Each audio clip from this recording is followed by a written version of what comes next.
नमस्कार।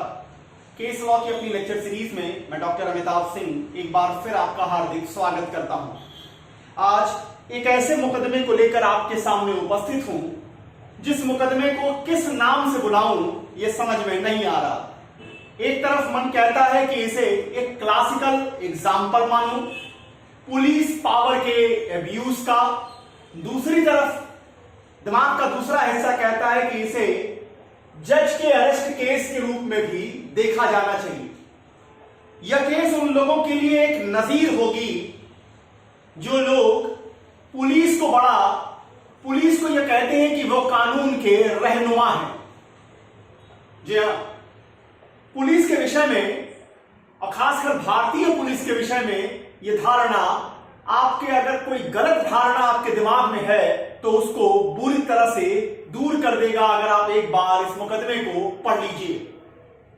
मुझे कुछ ऐसे जुडिशियल ऑफिसर्स भी मिलते हैं जो कभी कभी पुलिस के साइड को प्रोटेक्ट करते हैं, पुलिस के कारनामों को या उनके कार्य की पद्धति को बचाने की कोशिश करते हैं। ऐसे अपने मित्रों को कहता हूं कि एक बार इस फैसले को जरा गौर से पढ़ लीजिए। जी हां, फैसला है Delhi judicial service association 30 Hazari court versus state of Gujarat का 1991 का मुकदमा है, सुप्रीम कोर्ट की जजमेंट है। और मुकदमा इसलिए भी इंपॉर्टेंट है कि अक्सर हमने देखा नीलावती बेहरा के केस में, प्रेम शंकर के केस में, बाकी जगहों पर रुदल शाह के केस में पुलिस के अत्याचार का शिकार सामान्य आदमी हुआ। लेकिन ये एक ऐसा मुकदमा है जहां पर पुलिस ने अपनी पावर दिखाई चीफ जुडिशियल मजिस्ट्रेट को। जी, चीफ जुडिशियल मजिस्ट्रेट को ही पुलिस ने अपनी असल ताकत दिखाई।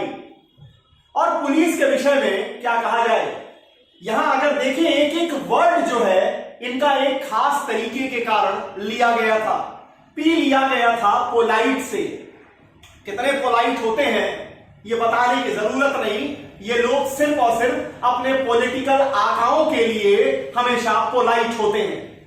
ओ वर्ड जो है वो ओबीडियंट के लिए लिया जाता है, लेकिन बुरा मत मानिएगा, इनकी ओबीडियंसी सिर्फ और सिर्फ एमपी और एमएलए तक ही लिमिट रहती है।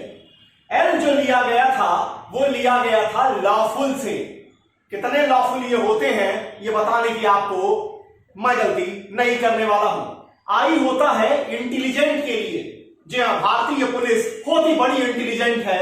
चोरी होने के पहले, मर्डर होने के पहले बता देती है कहां चोरी होने वाली है, कहां मर्डर होने वाला है। इसके बाद जो सी वर्ड यूज किया गया है वो सिविलाइज्ड के लिए यूज किया गया है।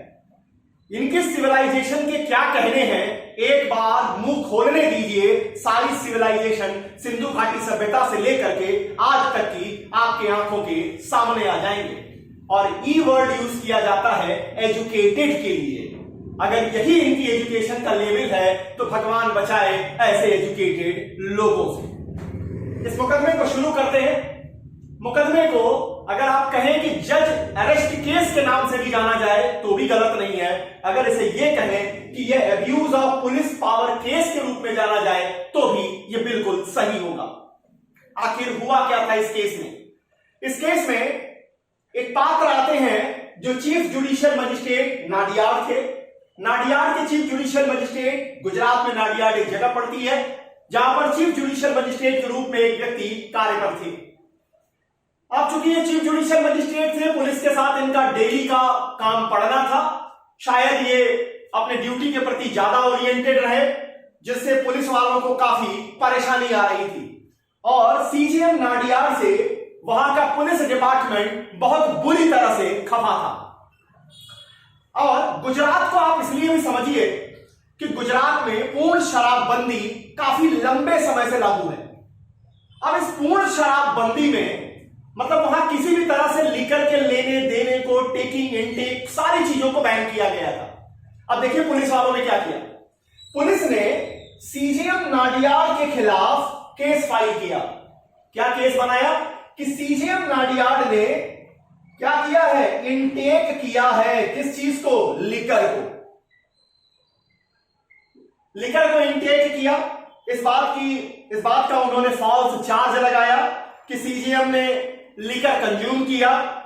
पुलिस इंस्पेक्टर आते हैं और पुलिस इंस्पेक्टर इस सीजीएम साहब को अरेस्ट करते हैं, हथकड़ी लगाते हैं, हैंडकफिंग की जाती है, मोटे रस्से से इन्हें बांधा जाता है और जानवरों की तरह, जिस तरह जानवर रस्सी से बांध के खींचे जाते हैं, उस तरह ये सीजीएम साहब खींचे गए जनता के बीच में। इसके बाद इसी बंधे हुए हालत में उनका मेडिकल एग्जामिनेशन कराया गया। अगले दिन सुबह देश का कोई समाचार पत्र ऐसा नहीं बचा, कोई मीडिया हाउस ऐसी नहीं बची जिसने इस समाचार को चलाया नहीं, जिसने इस समाचार को, इन तस्वीरों को, सीजीएम की इस दुर्दशा को, पुलिस के कारनामे को हाईलाइट नहीं किया। अब इसके बाद सुप्रीम कोर्ट ने सुओ मोटो अपने यहां कंटेम्प्ट प्रोसीडिंग को इनिशिएट किया।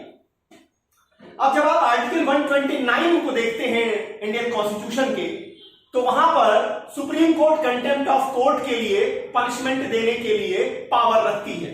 अब जब आप कोर्ट की डिफिनीशन को देखेंगे तो सिर्फ उसमें सुप्रीम कोर्ट ही शामिल नहीं होगी, बल्कि सारी सबऑर्डिनेट कोर्ट्स भी वहां शामिल हो जाती हैं। तो उस पावर का इस्तेमाल किया और यहां पर कंटेम्प्ट प्रोसीडिंग को इनिशिएट किया।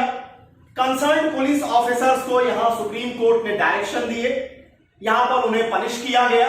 साथ ही जो इस मुकदमे का सबसे इंपॉर्टेंट पोर्शन है वो ये है, उन्होंने पुलिस को डायरेक्शन दिया सुप्रीम कोर्ट ने कि अगर आप जजेस को अरेस्ट करने जा रहे हैं तो आपको ये गाइडलाइंस फॉलो करनी पड़ेगी। कौन कौन सी गाइडलाइन? नंबर एक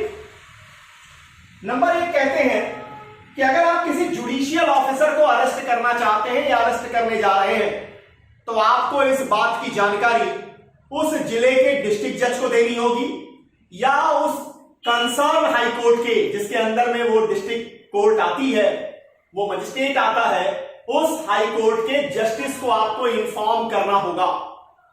पहली चीज, आप सीधे सीधे अरेस्ट नहीं करेंगे, पहले आप इंफॉर्मेशन किसको देंगे? आइदर आप डिस्ट्रिक्ट जज को देंगे या जो हाई कोर्ट के जज होंगे उनको आप इस बात की इंफॉर्मेशन देंगे।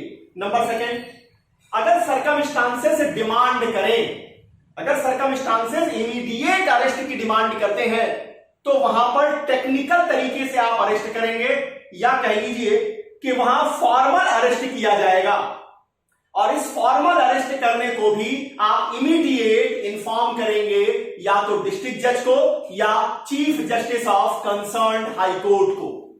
यह पुलिस की जिम्मेवारी होगी। जब आप अरेस्ट कर लेंगे जुडिशियल ऑफिसर को तो आप उसे कहां नहीं लेके जाएंगे? पुलिस स्टेशन नहीं लेके जाएंगे।